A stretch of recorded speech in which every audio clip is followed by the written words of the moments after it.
Welcome to Rival Reviews. My name is Abir. And I'm Sam. And this is the podcast where we review, discuss, and ultimately debate our favorite And don't forget our least favorite movies and television shows. The amount of times that Harley Quinn walked into open fire and survived all of it is unbelievable. So the next part is weird. Big surprise.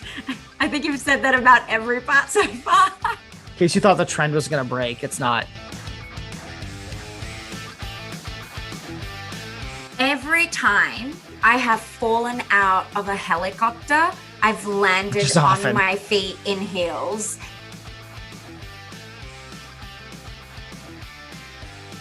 I don't love it. I don't hate it though. It's got problems. What about it did you like? In this episode of Rival Reviews, Abir and I join a team of criminal misfits. We're not sure why we're here or what we're doing, and we're pretty sure no one else knows either. All we do know is that we refuse to board any helicopters for this review of Suicide Squad.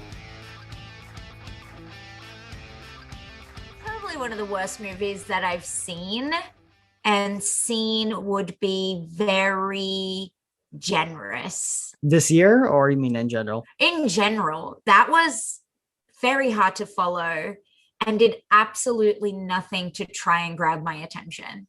Had you seen it before, or is this your first time? No, I've seen it before. I saw it when it was released in the theaters. How about you? I saw it. I think I watched it last year. Did you like it the first time? No. Okay. Yeah. Okay, great.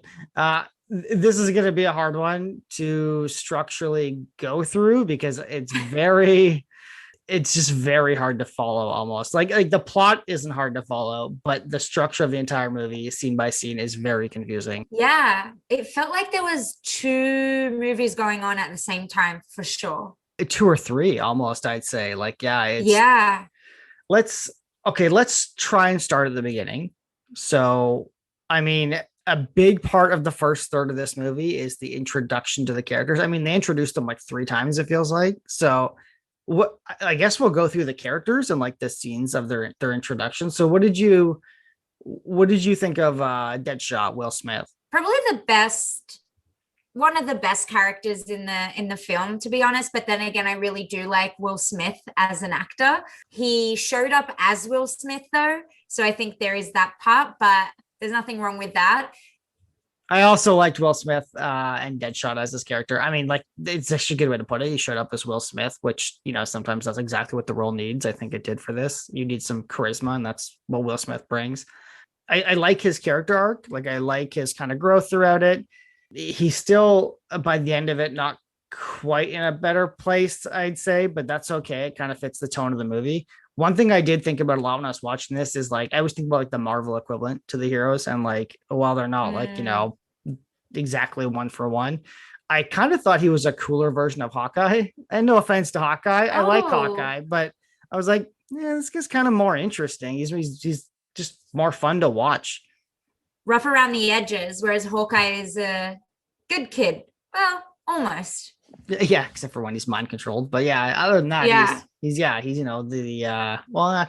a couple times he's not quite so nice. Yeah, and then when you think about him in Endgame, definitely not a good guy. No. But I think I know what you mean. You get to see this softness to Deadshot with his daughter and how he was negotiating that if he wanted to be a part of the squad, his daughter needed to have a really good future. So despite being a villain, which is what all of them are in this movie, I guess, he was a villain with a heart of gold, which was really lovely.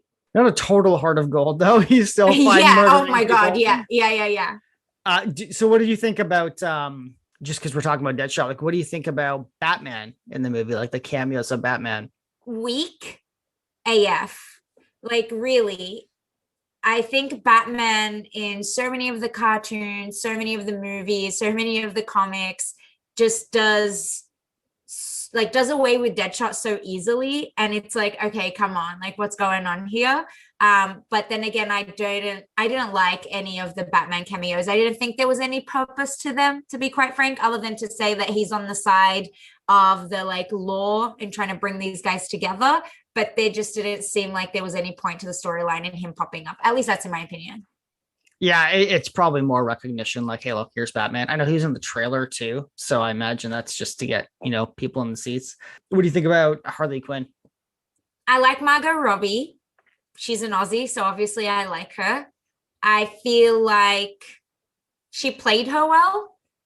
I don't know if the storyline of hers was that great. I feel like what they tried to do was fit in so many storylines and so much history into a very small part of the movie, or at least like didn't give it enough time, because each one of these characters you could spend more time seeing how they came about, like what their origin story is. I just felt like she was a human who was a good fighter. That's about it.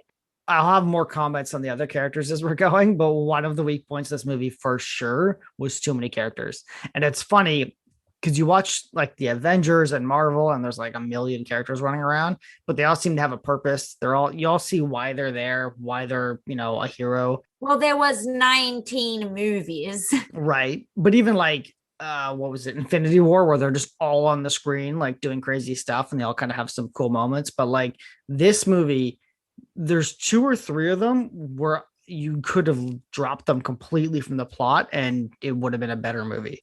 And they're forgettable as well. Exactly. And by the end of it, you forget probably all of the characters, and that's not a good sign. Except for Harley Quinn and Deadshot, because Deadshot's Will Smith, essentially. Yeah. And I think he was the best character, to be honest. I love Will Smith and I enjoy what he does. And I think Deadshot is cool. So especially in that scene where should I jump ahead? I'm going to jump ahead, where they test his shooting capabilities. That's part of the introduction. Really cool. Yeah. That's again, the structure of this movie kind of requires you to jump a little bit ahead, at least when you're talking about these characters, because again, they introduce them multiple times almost to each other. So it's all one big introduction for like an hour. Yeah, I like Harley Quinn. Like I said, she's fun. She's crazy in a fun way. I don't know why she's on this team, literally for any reason. She can kind of fight, but you have Deadshot, you have this katana wielding girl, you have so many people better than her, and she's like an agent of chaos. Like, why would you want someone on the team that really is literally just there to make trouble? And and also like the witch is superhuman. Yeah, and she's got a baseball bat. She's got a baseball bat, and don't even get me started. She's the one that kills her. That's the weird part. Yeah. There's a lot of weird parts. While I think Margot Robbie played Harley Quinn really well, I thought the Harley Quinn storyline was pretty not great. Yeah, she definitely puts a pulse in this movie, that's for sure. Talking about Harley Quinn then, up next would be Joker. Don't. Ugh. What a character. Where do I start? Weak seems to be a theme that's going to pop up around characters in this one. I guess part of it is we had seen some of the best Jokers in some of the Batman movies previously. Like it's Jack Nicholson, and then you've also got Heath Ledger, and then you have wannabe Jared Leto pop up into this movie and try to be scary. And I get scared really easily. And God, he does not scare me in this movie whatsoever. He's sort of annoying rather than like a villain that you're curious about what he's going to do. And I just think there's this dislike because of how he manipulated Harley Quinn. And there's also, that element there. But overall, weak character. I don't think the acting was great. The plot line wasn't that great. Add it to the pile of why this movie is not great. Yeah, Joker is definitely problematic. You can actually also add in Mark Hamill's Joker, right, from the animated in that list of people. Oh, yeah. That's like legendary. I had many thoughts for the Joker in this. He was very like cringy when I was watching it, and I was trying to figure out for the first, I don't know, a couple scenes he's in, like why it bothered me so much. And what I finally realized was that it's like a very, very bad Jim Carrey impression from The Mask. There are so many moments he's like just kind of random with his body or with the way he does something. And I'm like, oh, this reminds me of Jim Carrey, but this is not entertaining. Like you're supposed to be a scary character. Like I get it. You're going for unpredictable, right? Like people, and unpredictable. Heath Ledger was unpredictable. Like, let me make this pencil disappear. Psychotic even. Once that happens, you're just like, okay, I don't know what he's going to do next. Jared Leto, though, or his Joker, like, just there's no moment like that. So I just don't really care what he's doing. He just seems to be, like you said, annoying on the screen. The other thing I realized with him about halfway through the movie is that, he's very similar to Harley Quinn. Like they're both crazy and kooky and kind of funny and unpredictable and insane. But I'm like, she's doing such a better job of it that I'm taking her seriously. But him next to her in this movie makes him look way worse. And so if you did a movie, you mentioned this, how many great Jokers we've had. If this was pre Heath Ledger, you might have got away with part of it at least. But the problem, and you shouldn't make every Joker the same as Heath Ledger. You got to do something different. The Batmans are different too, but you can't follow up that version of Heath Ledger with this, like the goofiest version we've seen. Like it just doesn't work. And again, if you go to Joaquin Phoenix in Joker itself, very different than all of them. I haven't seen that one. Oh boy. All right. We're putting on that one on the list. Don't worry. So, but I'm sure like people very much appreciate his version of that Joker as well. And it's different than the rest. And it's very, it's more grounded. But that's what struck me as weird with Jared Leto is where I'm like, there's nothing unique about this character. Like there's no unique take on it. And it's just goofy and it's not scary. Yeah. So something that's unfortunate about this movie is that there's a very simple plot line that we've seen a million times before in so many other movies, and you could create a great storyline around that, right? But the storyline wasn't great, the screenwriting wasn't that great, and then there's just a discrepancy in the quality of acting as well. So you put someone like Margot Robbie, who is an actress, and then you put someone like Jared Leto, who in my opinion is a wannabe actor. And it's really going to not only highlight how he's not great, but it's just going to exacerbate the bad storyline, the multiple different takes that's going on in the movie, because I think they went back and tried to reshoot parts of it as far as I remember. Yeah. And just just this inconsistency in the acting. And you can see it also with one of the other characters who's just like not a good actress. It's unfortunate because it had a really big budget, didn't it? I think it made a lot of money too. Yeah. I mean, it has to, like Margot Robbie, Will Smith, like you got big name actors in this movie. Viola Davis. Oh my God. I loved her. I think she played her character well. Like she had her character's problematic, but she's a great actress. So she was good in it. Speaking of, what did you think of Captain Boomerang? Meh. Like why was he a part of this squad? Yeah, I don't know, especially when you have the Katana girl that can just like vastly do his job way better. Okay, but speaking of Katana, like I would have loved to see more of her. Yep. And also, does she have a superpower or is she human? Good I know question. It's the sword. I know the sword traps the souls and that like her husband's in there, but also isn't she supposed to have superpowers? I honestly don't know, but you just made me think of an interesting point of like, could she have been just as good with any sword, right? Like, what are the souls making her better? They probably are. If you go to the comics, that would make sense. That's a good point. I did really like her scene though, where she was talking to her husband before that was really I did cool. like that. I like that. I would have loved to see more of her. I think they could have done a lot more with her, and this is why I say there's some weak storylines for some of the characters, and we could have done without them and just made the really good characters take up more space. That would have been awesome. Yeah, and she also comes out of nowhere. Like she didn't even get an introduction. They're literally leaving for the mission, and it's like, oh, here she is. She's on the helicopter now. There's that flashback, and then all of a sudden she's hopped up onto the plane, and I'm like, wait, did I miss something? Yeah. No, I didn't. It's like the movie forgot. Oh, there's another one. Here we go. Here she is. Yep. That was ridiculous. What did you think about El Diablo? I think cool character. Tried to have a good storyline. Dark storyline. Yeah, I mean, I feel like because he was superhuman, it made sense to have him on the squad. I feel like he could have probably showed his powers a little bit earlier. I think there was this like too long of a build up. Yeah, right. And then in a very short period of time, we saw how powerful he was and what he was capable of. And I was like, could have had a little bit more of that, but didn't mind him. I think his character makes sense to be a part of the squad in general. Yeah, I think the character was good. So the actor was good. I think you're right. The buildup was kind of anticlimactic. It was cool looking, but I'm also like, you guys weren't really in any real trouble here. Like, you guys were still fine in the situation. So it's kind of like, oh, let's see what you can do. But also, like, they were very, very well in charge of that situation. So very not climactic. What about Killer Croc? Did he do anything? He swam at one point because there happened to be water that needed someone to swim in. Oof. It's good like, thing that water was there. It's like there were random obstacles and they're like, hold on. Yeah. We can't just get through them. We need someone whose power matches. Well, the funny part was, like, I think the line, so we're referring to near the end where they have to go in the sewer system. I think the sewer system. Yeah. To get the subway system, the flooded subway system, to like place a bomb, and the special forces team's about to do it. And then Croc's like, oh no, I know the way, I'll do it.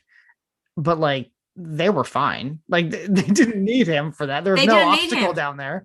Ridiculous. Again, someone you can tick off the list. Probably it just didn't make sense. Like, I'm trying to understand why they had this mishmash group together. And it's like, first they bring them together as an idea of like, we need to make sure an anti-Superman. Yeah, like, which is, this is not it. Wrong group, firstly, but we need to make sure we're ready, for the next threat, which is very Ultron in its very, very much a storyline that's everywhere. And then very, very quickly, the group that they're assembling or have considered turn on each other because one of them ended up being bad, and that transition wasn't that great either. So I don't know. Well, it was obvious. Just doesn't make sense. Like, the transition wasn't great, but it's like, oh, we have this evil witch lady, Enchantress, that's, possessed by a 6,000-year-old demon god thing.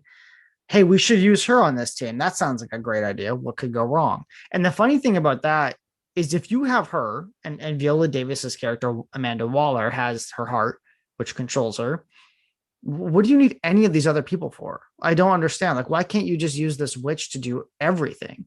I don't actually have anything to say to that because I don't get it either. Yeah, I think that might be the first time the writers had that question too. Like, I don't understand. It just makes no sense. Have her and Rick Flag, her military boyfriend. Hey, hell, you know what? You can include Deadshot. Why not? He's pretty cool, and he can kill a lot of people really fast. But like, Croc, what is Croc doing next to Enchantress or Captain Boomerang? Absolutely nothing. You look stunned. I legit, I'm trying to come up with something. But firstly, I guess, like, I just don't care to delve into it because it wasn't good enough. But also, I've tried. Is it like they didn't put the effort in? So yeah, they didn't put the effort in. But it's not even that, right? Like, you have to treat your audience as if they're smart enough to figure it out on their own. You give at least connect the dots. The dots, right? There is this joy when you are watching a movie and you're able to connect the dots. And a payoff. Yeah. And you're like, holy shit. And if you're wrong, you get surprised and there's that twist. And if you're right, because you're able to put two and two together, like you do with the Marvel movies or any really well done movie with a mystery in it, you get like this rush of adrenaline. Whereas here, I felt like I was being fed the storyline, like force fed the storyline. And I'm like, stop feeding me. I get it. It's not good. Stop. So it just didn't feel like it also credited the audience at being intelligent enough to put two and two together. But I don't think they even had the space to do that because just how much content went into this movie and how different it felt like the themes were, or the storylines, or the movies. It felt like I was watching multiple movies, really. Yeah. I mean, there's so much going on, also nothing going on at the same time. That's the problem with the movie. I hope I don't get a lot of hate for this. Do people generally like Suicide Squad? I think some people do. I'm gonna be honest, I didn't hate this movie. I don't love it. I don't hate it though. It's got problems. What about it did you like? I think, okay, so some of the characters work. They do. Not great. I mean, the problem is when you put them next to, my hero, Captain America, Oh my they're God. none of them hold up as well, right? But like Will Smith, obviously charismatic. We mentioned that already. He works as Deadshot. He's fun to watch, enjoy Yeah. when he's on the screen. Rick Flag, who's not interesting. He's the special forces guy, but when you put him with Deadshot and you have that dynamic going and they're having some actually pretty good conversations and you see a bit of character growth in both of them, that makes them both better. That was good acting and good bit of good writing there. And his storyline sort of made sense because he needed them to help him to try and keep her alive because he loved her, but he also sort of got them out of their situation temporarily, Right. which was helpful for all of them. So I guess he sort of was tying a couple pieces together more than some other characters, like some of the heroes in that movie. Yeah, I actually thought at the beginning of the movie it would have been way better if the entire team was his idea. If he was like in some sort of like desperate situation to get Enchantress back, Oh, and he went yeah. to Amanda Waller and was like, "I want to form this team," and they're like, "Yeah, no," and he's like, "Trust me," and that I think would have made them all a bit more bought into him as a character, even, and then it would have been like the same uneasiness the whole movie of like, "Oh, they're gonna turn on us." I think that would have been better. Are you suggesting structure to the movie? I mean, a little bit doesn't hurt, right? Wow. Who would have thought? We kind of glossed over her, but Enchantress, I think it's the last character we need to hit here before we jump into the rest of it. Yeah. So Cara Delevingne probably shouldn't have been playing that role, in my opinion. Not that great of an actress. Great model. Totally would give her that. But I haven't seen her in much, and everything that I've seen her in, she hasn't really been that great. I felt like she wasn't menacing enough. It was similar to the Joker in that it was just a superhero. Sorry, not a superhero. It was a villain that I was confused about. I don't know why she wanted to destroy Earth. I just don't really understand the entire storyline behind her. I feel like it would have been a really cool idea to have just a movie about Enchantress and how she was discovered in the cave and her background and about her brother. And then I also thought the way that she died in the end, with like her heart being removed and then him killing her, was just a letdown. Like, she seems so powerful. She's 6,000 years old. They don't even know what she's capable of. And then you've got these like subpar superheroes who don't all have powers who end up killing her. It just doesn't make a lot of sense to me. I don't think she was given the credit that she was given for the villain that she could have been. I kind of disagree with some of that. So your last sentence was dead on though. She was not the villain she should have been. I didn't honestly have much of a problem with her acting. I think the problem I had with it was that there was so much CG involved in her scenes. Some of it looked really cool. I actually really liked a lot of the movement. It reminded me of Scarlet Witch, but I'm not sure she had enough room to really act. The scenes where she, gets turned into Enchantress and then like comes back, I thought were good. When she felt like she was scared and she was psychologically hurt. It kind of reminded me of a darker version of the Hulk, where she's not in control of herself, but she's, instead of the Hulk like forgetting, she lives it. Like, that's the impression I got. She's seeing everything this Enchantress is doing. So when it comes back to her, she's like, "Oh my God, what have I done? This is horrific." And that's why she keeps saying, "Don't let it happen again. Don't let me do that again." Yeah, just wasn't believable to me. I guess I liked her more as June than I did as the Enchantress. Like, it didn't land with me. Again, cut 3 or 4 of these characters in the movie and give us Yeah. more of that. And you mentioned how you didn't know why she wanted to destroy the world, and you're right. I do remember a scene where she's talking to her god brother, Yeah. and she's saying, "Oh, I want to build a machine because they don't worship us anymore." But also, like, I don't know what she was building. I don't know how that was going to do. Maybe that was in the movie. I definitely missed it if it was.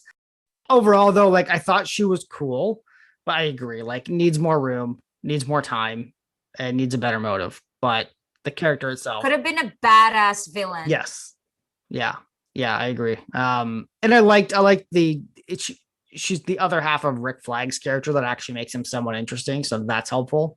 But I agree with you. Mm-hmm. I mean, he's only interesting because of her. The only reason he exists in this movie is because of her. Well, technically all of them, but yeah, just specifically him. Yeah.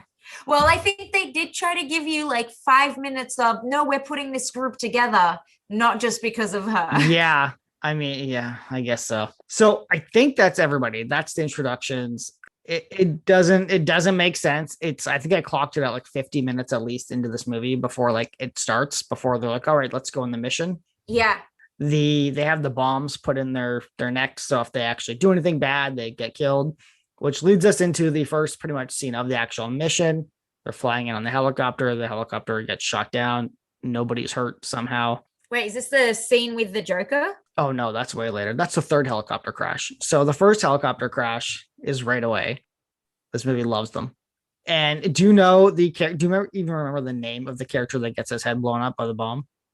No. Oh, but I remember his head did get blown up. That was like a very short-lived. Barely got an intro. He just showed Yeah. up, so you knew he was dead. But why? Why do you need to keep adding more? Because you needed somebody, and I don't worry, I think this is equally dumb, but I know why they did it. You wanted somebody in the movie to show that the bombs were not like a bluff, essentially. Right. So I get it. But also you could have done that to like Croc or something, or Boomerang or whatever. No, he needed to swim.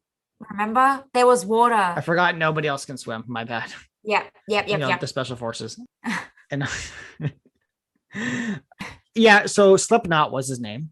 It dies immediately. Oh, yes. I thought it was funny that he listened to Captain Boomerang, the obviously most stupid person in that group, when he's like, oh, let's like go for it. Let's try and escape. And then he immediately gets stopped. And then Slipknot's like, I guess I'll try. And then he dies. Just the whole Captain Boomerang thing is not okay. So there's a Boomerang and he's Australian as well. And he's a dumbass. Just not a great character. I feel like I'm repeating myself about everything. Yeah, well, so does the movie. So you're right where you need to be. So after that, there's an action scene where they fight all the I don't know what they are, zombie people. The weird face dudes. Yeah, like fungus kind of heads. It reminded me a lot of there's a video game called Last of Us where like the zombies are like spore people, and like that's what it reminded me of. And it's similar design too. Okay. I like the scene. It's fine. They give them all something to do. They get to have you see Deadshot going pretty nuts with his weapons, which is cool. I loved seeing Deadshot in action. It was pretty great. It was a lot of fun seeing him in action. Oh yeah. Everybody else, yeah, right. I did like the moment where the zombie things are like trying to take Rick Flag away, and then like Harley Quinn's like, oh well, and then Deadshot's like, yeah, if he dies, we die, and she's like, oh fine, like she goes and saves him. I like that a lot. With her bat, don't forget that. With her baseball, well, of course. I mean, that's their weakness. Their natural weakness is a bat. There is a discomfort in this movie that I had around the way that the guards and everyone really sexualized Harley Quinn. Like, it's very uncomfortable. She's clearly troubled, and yet they did that to her. I know like she's chaotic and she plays it up. It's just so uncomfortable to watch though. It's a good point. Yeah, obviously it's her character. Like they want her to be playful and crazy, and she's not mentally there. And like they show the guards abusing all of them. So it's even more uncomfortable when you think about when they get out and they're still kind of doing that. Yeah, I hadn't thought of that actually. It's so uncomfortable. Yeah, I thought about it because I'm a woman and definitely been in situations that are very uncomfortable like that. That's fair. So then we get your favorite scene, I'm going to guess, in the movie with the Joker. And this is the part where Harley Quinn's on her motorcycle, I guess after he shocked her brain, which is weird. And then she's in love with him now. And so he catches up to her on the highway. It's super cringy. He's super over the top. It's such an awkward scene. And then he saves her life and she's in love with him. Yep. That's what it's all about. So not a great scene. The next scene though, I mean, at least the movie's it goes pretty quick once it gets into it finally. I guess it has to. Yeah, because there's nothing else left. It's just a 2-hour movie. So the next scene is when they're in the, I guess, office building, and she goes up the elevator and fights a guy, and they're all like surprised that she kills one after she just killed 30 of them. Yeah, and she saved Flag as well. Yeah, right. Yeah. So they're all like, oh no, this girl killed a monster. This girl that we brought on this crazy suicide mission. I can't believe she killed one. It's just like they're all amazed. It's ridiculous. It's like, why is she there then? Yeah. Like, what did you think she was gonna do? I don't get it. Then, you mentioned this earlier. We see El Diablo finally get to use his firepower. Looks cool. It's a flamethrower. He's basically was it Johnny Storm from Fantastic Four? Dime a dozen firepower very generic. people. Yeah.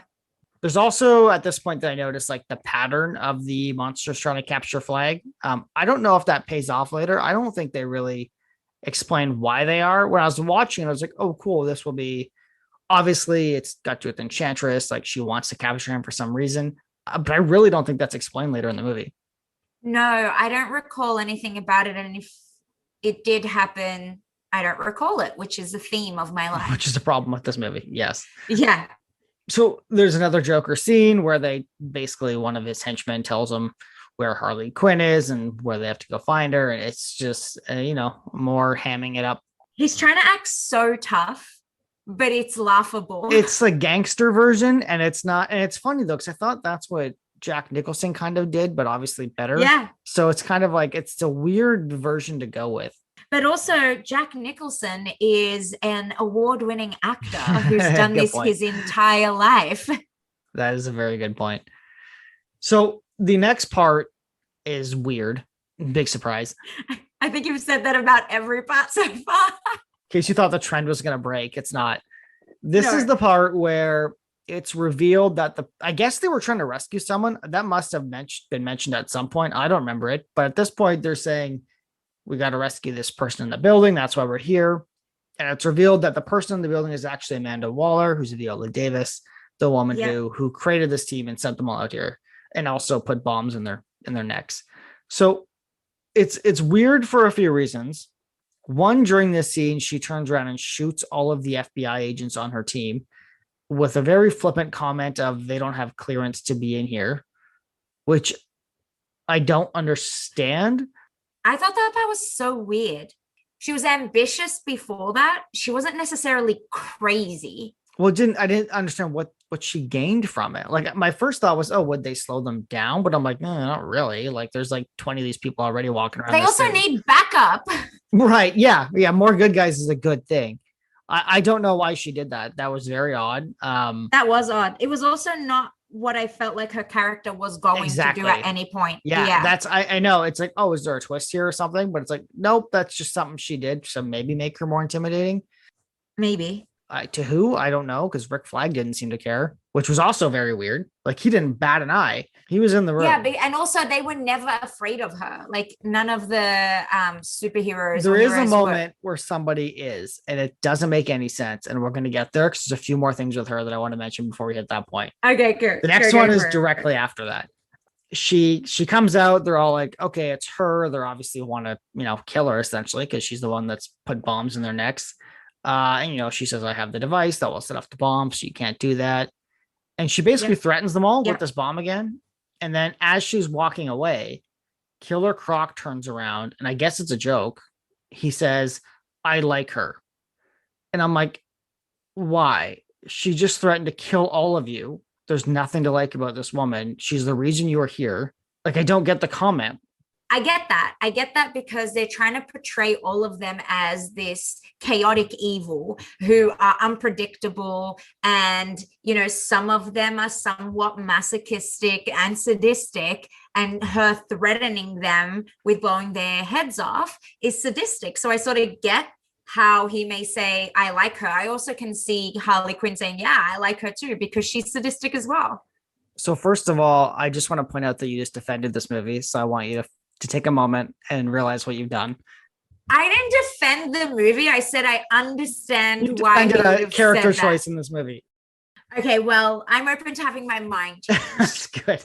The second point I was going to say is I agree with you, except for the fact that the one thing they all seem to care about more than anything in this movie is not being in this situation, not having a bomb in them, not being in prison. They all just want to be out. So I don't understand why the one person responsible for all of this, he's suddenly like, how endearing when she threatens them all.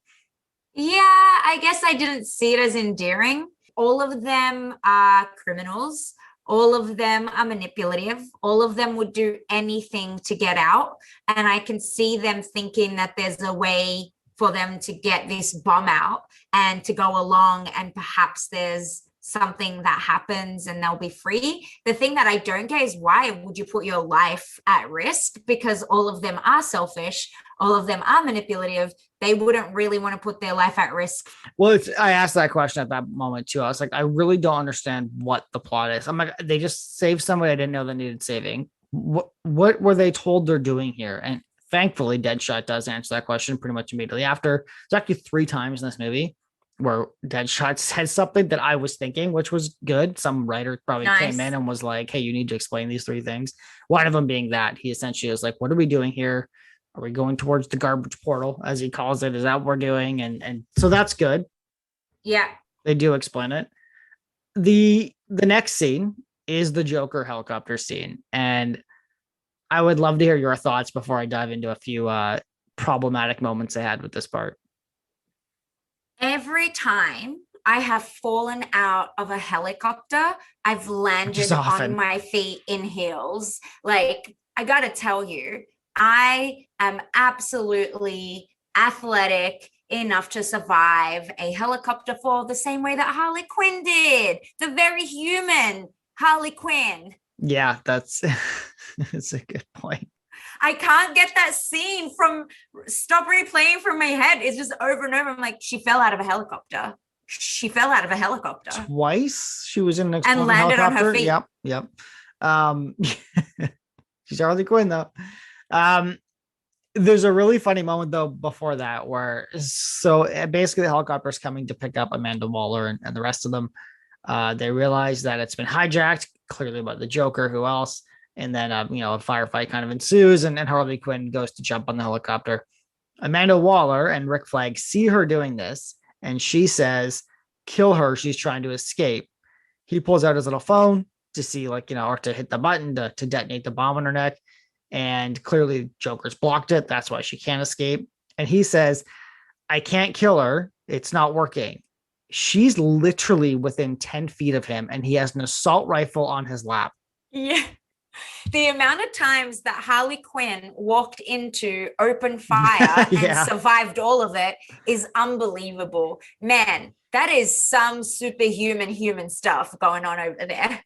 Yeah, the other funny part about this is Harley Quinn's escaping on the helicopter. She's hanging on a rope that the Joker dropped for her. And Rick Flag turns to Deadshot, and Amanda Waller turns to Deadshot and says, "I'll pay you this much money to kill her right now, and you'll be free." And of course, Deadshot doesn't do it, or he pretends to do it, but he misses. The part I didn't understand was they have a team around them of Navy SEAL Special Forces, any one of which could have taken this shot, but they're not ordered to for some reason. Instead, they go with the villain. And I get it. He's the best shot. Why would Deadshot refuse to do that, knowing that Waller had his life in her hands? Because the power of friendship. Oh, God. Friendship. Yay. They bonded so much over the course of 3 hours in this movie for their time, maybe. The part where Harley Quinn abandoned them all. That part, and ran off with the Joker, who they all hate in various movies as well. Yep, that was the reason. The next scene is the bar scene, where everything in the movie stops and they just have a conversation for about 10 minutes together. I didn't mind that everything in the movie stopped, to be honest. I actually recall the bar scene because it was one of the only moments where you actually knew what was happening. They were at a bar and they were chatting, and you got to see a little bit into Fireman's past. And I really like that Harley Quinn basically called him out to accept the fact that he's done bad shit, but it doesn't necessarily mean he's a bad guy. I'm a believer in rehabilitation, to be quite honest. But yeah, other than that, that scene was actually a nice break in the craziness that was happening in the movie throughout the entire movie. Yeah, I don't have a problem with it. I think it could have come earlier. That would have helped me care about the characters more. This would have been a good one to happen before they left for the mission. Oh, yeah. Right. Then it would have been some character building. You would have seen them kind of all interacting together as a team, or whatever you want to call this, I guess, squad. But yeah, at that moment, it was kind of some of it was pointless. Again, Croc sitting there, barely doing anything. It was, I think that was the point of the movie where I'm like, don't why forget is he's he beautiful, here? though. Yeah, that's true. Even though she just called him ugly inside and out, and then she turns around and calls him beautiful. So that was fun. the climax of the movie. So now they go after Enchantress and they show up, and I guess they try and fight Enchantress. I don't see how they could possibly do this in And any her kind of brother. reality. And her god brother. That's true. I forgot about that. Who's like twice as three times the size of them all, maybe 4 or 5. I don't even know. And they beat them all. And the only people who die are the Navy SEALs, who also apparently train their entire life and can't shoot anything that they're trained with. Yeah. Oh, well, don't forget Diablo dies too, right? Oh, yeah. I actually like Diablo, and I'm upset that he was the only one that died, because he's the only, like, the strongest power you have dies, and all the humans survive. Also, his redemption doesn't make much sense because his whole thing is he murdered his family, right? Yeah, His wife and her are their 2 children, yeah, and which is he didn't mean to do it. He got upset and it just happened. It sucks, but that's his character. But he refuses to then use his powers from now on. Okay, makes sense. But there's no real redemption in this. He just kind of chooses to use his powers at the end and then kind of dies for it. And I guess he wanted to die, maybe. I don't know, but I didn't get. I mean, I guess it's a Suicide Squad, but he didn't really give that impression off. He just wanted to live in peace. He said. So I don't. yeah. There's just not really a payoff to his character when he does that. No, it's not a satisfying end. You actually start liking him in the Yeah, movie. I agree.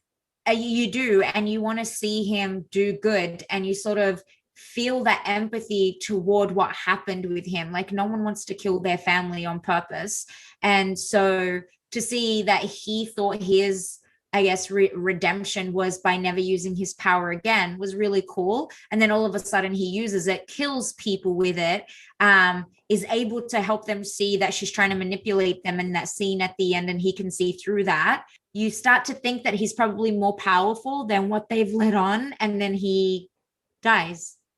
Well, he turns into like a fire demon thing, which is cool. Yeah, but we don't actually get enough time with that. It's, again, it just goes down to the fact that the storylines and the characters were not afforded Right. the time they needed to develop anything, really. Yeah, I mean, you cut out Croc, you cut out Captain Boomerang, you cut out Slipknot, then you would have Harley Quinn, Deadshot, El Diablo, Cut out Enchantress. Joker, to be honest. A better Joker would have been fine, right? Would it though? Because we just don't have enough time. Even You if you also cut don't out need it. those You're right. characters, you don't need the Joker. You can definitely tell Harley's her origin story and indicate that the Joker was involved with that, but you don't need him to appear and reappear, because he didn't really add anything to the storyline. It would have actually been better if they just did the intro with Batman, Joker, and Harley Quinn, and then you never see Batman or Joker ever again for this movie. Except at the end, when he saves Harley from imprisonment again, that would have been cool, because it's an indicator that something else is happening afterward. Yeah. Like, so you see her origin story. He really, to me, and I'm happy to be proven wrong, he really didn't add anything to the movie. He wasn't afforded the time to That's be true. able to establish his villainry or his villainhood or whatever it is. And then he like you think he dies, he survives, and then he goes and saves Harley at the end. He just didn't add anything to the core storyline. And so I feel like his scenes could have been removed, and we would have had more time to establish these characters, like Enchantress, her brother, and everything else that we really wanted to get to, which is that simple storyline of, we're going to destroy the earth, we're putting a crew together to try and save it. Yeah, that's well said. I think you're right. I think also if you had Joker at the beginning and just at the end, you could have Harley be like haunted by abandonment. Like that could have been her theme the whole time. Like her thinking that Joker's abandoned her and he's not coming back. And like now she's got to deal with this team that maybe she has to start relying on because there's no Joker anymore. Like that could have been a better plot arc for her. And then at the end would have been a great twist that obviously Joker comes back for. That would have been cool. And maybe she could have betrayed them at the end too. That would have been even better. But here we are. But it could have set them up for another movie. It could have set them up for a storyline. I did like Enchantress, like I don't know what you'd call it, giving them their dreams. Yeah, like that was Harley cool. Quinn being married was kind of fun. Yeah. I liked and then Deadshot killing Batman was really good. And then El Diablo with his family, obviously. That was a fun change up. I thought that was really neat. I really like that. I really did like that. Again, tries to humanize them, tries to show you that they just want to be normal, except for Deadshot. But he's got his vendetta and will always have his vendetta against Batman. I thought her powers were cool. I feel like I wish we were able to see more of her. Yeah. I mean, you asked me earlier why I kind of like some of this movie. And I think because there's enough potential in about half the movie and half the characters that I'm like, okay, I do like that. The problem is the other half gets in the way. I grew up watching DC and I love DC superheroes. Not more than Marvel, but it was something that was a lot more accessible to me. And the DC villains and superheroes are a little bit more relatable because some of them are human. So there's actually like a large, I feel like a larger percentage of humans. And so you could see this world that you can imagine yourself in as a kid. Like I loved Justice League. I loved the Batman. Will always love Batman. Have loved a lot of the series that have popped up. I just feel like this didn't do it justice. And that there seems to be a theme in a lot of the recent, in my opinion, DC movies, where I feel like it's let down young Abir because I love this so much and I feel let down, which oddly enough, I don't even feel the same with Star Wars. I feel that with DC though, because I feel like it just was not good. And I don't know if it's just half-assed efforts that they're putting into. And this is like people, I mean, who the hell am I to sit here and say, what efforts are they putting into this? It's just disappointing. And I feel like a little let down because I always go in hoping they're going to be really good. This, everybody else released the Snyder Cut, which they have now. We haven't seen it, but they have. I wonder with this movie, this movie feels like a lot of people were involved in it. Like the original Justice League had Joss Whedon step in and because Zack Snyder had to step away. And like clearly that was a mangled mess that most people didn't really enjoy for whatever different reasons. But that's what this feels like. Like, again, there's a movie in this that's good, I think. Because again, you've got some of the right characters. Harley Quinn's good. Deadshot's good. Rick Flag is actually better than he should be because of these characters. Enchantress is a villain we both think is neat. We both liked El Diablo. Like there's a core in Katana. There's a core group of people that could make a good movie if you just focused on them and just kind of fixed your structure and spent more time on them. Like the idea of a villain team is great. That's such a fun idea, and it's the anti-Guardians of the Galaxy essentially. It's what's exciting about Suicide Squad. It's anti-heroes, right?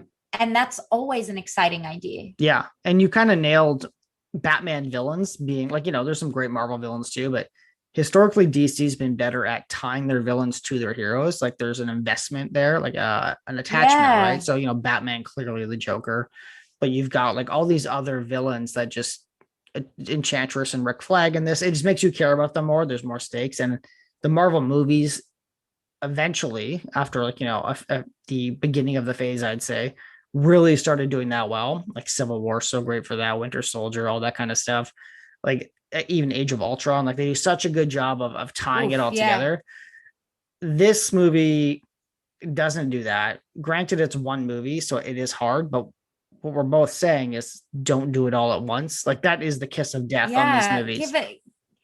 Give it the time. And I don't think it's fair to compare it to Marvel because Marvel, again, made 19 movies to be able to get to where it is, but it's hard not to because Suicide Squad was released 2015 20 I think it's 16, but I'm not totally sure. I was it was 2016 maybe, and that's like in between all of the Marvel movies that were coming out. And Deadpool I think had come out in 2016 as well, and I thought Deadpool was great. And so like there was this really high bar for superhero movies because of everything that was going on. And so even though it's unfair to compare Suicide Squad to the huge series that Marvel is, there was a bar that they were expected to meet and they really failed to meet that. Just don't rush it. Give it time. Everyone was excited about it. The idea of Suicide Squad is exciting. Aren't they making another movie this year? I'm pretty sure it's out this year. It's supposed to be. We'll see, right? I want to watch it, but it's because the idea is exciting. The execution did not come close. I think it's a great, yeah, a great way to explain it. I think the best way I would, I guess, rank this movie is when you compare it to other DC movies, I'm happy with it. You know what I mean? Yeah. Like, and not all DC movies are bad. Some of them are good. Some of them are not as great, and some of them are fine. I think this is fine, and it has enough. Like, if they did this, I know that the next one's like some, I think it's kind of a sequel, but they're calling it The Suicide Squad and kind of softly Yeah. rebooting it already, which is fine. If they did a direct sequel to this and like took all the feedback people gave them, I'd be pretty excited for it. Yeah, and sequels make a lot of money. People like sequels, weirdly enough. What is your favorite DC movie? I mean, it's so easy to say Dark Knight, right? Because it's a great movie. I think Mine's Batman I was about Begins. to say I really like Scarecrow. So Batman Begins is like Scarecrow's always been one of my favorites. Yeah. Yeah, it's those first two. I would say Dark Knight is a better made movie for sure. But I think I do have a soft spot for Batman Begins for Liam Neeson too, man. Like those are two of my favorite villains. Yeah. I love Christian Bale as well, but I have enjoyed a lot of the Batmans. But then again, Batman was always a favorable character to me growing up. I loved Batman. I think Batman is the first superhero I really, really got into and became, oh, he's not a superhero, but he's a hero that I was obsessed with, you know? So I do love Batman, and my dad loves Batman, and we used to watch all the movies like with Poison Ivy and Jack Nicholson as the Joker and, you know, Two-Face. Like, I love those characters because they're also somewhat comical in their larger than life way. I was gonna say when they were written, like that was how they were written, right? So when they did the And they were right, just translated to movies so well. I thought they were done so well historically. I think DC historically did really well with its Batman movies and with its villains. I think in the last 10 years, I haven't really enjoyed much that's come out from them. I'll be honest, I haven't seen most of it. I kind of checked out earlier in the DC stuff. I'm happy to watch it again at some point here, or watch it for the first time, I should say, and you know, fresh eyes. But I don't know, Suicide Squad kind of scratched enough of that itch for me for the most part that I was kind of happy with what I got. Do you think it's because they were trying so hard to be Marvel, they stopped trying to be DC? I think at the beginning, yes. I think Suicide Squad's the best example, or Justice League, sorry, is probably, and I haven't seen it, but from what I hear, is the best example of just trying to like take the shortcut and be Avengers, right? And I get it, like the characters are super iconic, all of them, right? So theoretically, you could pull that off. They just didn't. And I know Zack Snyder left the project for personal reasons, so like that is not fair to them. Like that sucks. But you know, there's a way to do it, and I think it requires a lot of finesse, which Marvel has shown over 20 years now, but they didn't have that chance to do it, I think. And I wish they took a little longer on it. I will say there is one funny moment I would like to point out at the end of this movie before we go into our favorite and least favorite scene.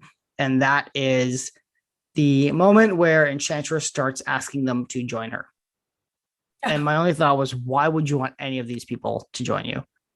Yeah, that was a ridiculous part of the movie because she's so far out of their league in her power. It's like Scarlet Witch showing up. What advantage would they give her? Nothing. Like Harley Quinn, join me. And then she gets tricked by Harley Quinn when she does that. Like that made no sense. Like you could tell Harley Quinn was, oh God, I'm not even going to get into it. She was joking. She was like tricking her, being Enchantress sarcastic. doesn't know Harley Quinn. That's the other problem, though. You can say that, but then also, why would Enchantress want Harley Quinn? There's even a moment where she hits Enchantress with her baseball bat, and it's like a gag. Like she turns around, like it didn't do anything to her, and you know Harley Quinn's like, "Oh my God, sorry."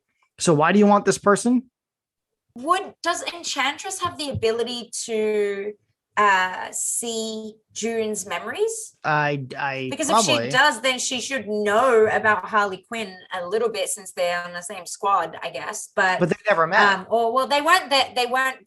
No, yeah, Enchantress was like on the rampage. Yeah, I think it's again, structure's not great. I think they assembled the squad quickly because of Enchantress. I think they were planning to do the squad, then Enchantress went crazy. It's told very awkwardly in some different scenes, but I think that's what they're going for. Okay, I guess that makes sense. So that makes sense. What is your favorite scene of this movie? Damn, putting me right there. I loved the green forest that June walked into. That was a lovely picture that we saw. I really liked the scene with Deadshot at the beginning when he was going to kill that guy. And he had like 3 seconds on the clock and he's like, double my money or I'm not going to do it. I thought that was cool. Yeah. Like you got to see what he was capable of. And I loved his advocacy for his daughter. He's a dad. Loved it.